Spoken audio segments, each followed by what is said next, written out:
আলহামদুলিল্লাহ, চলে আসছি সদরঘাট লঞ্চ টার্মিনালে।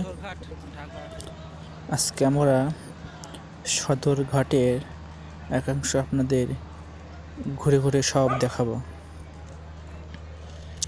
অনেক বড় বড় লঞ্চ আমরা দেখতে পাচ্ছি।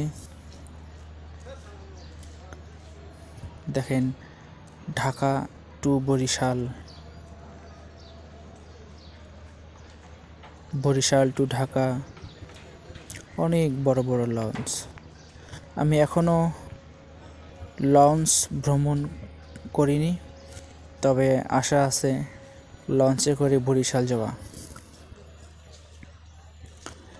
লঞ্চ ভ্রমণের অভিজ্ঞতা তাই আমি বলতে পারছি না, তবে ইনশাল্লাহ লঞ্চ ভ্রমণ হবে।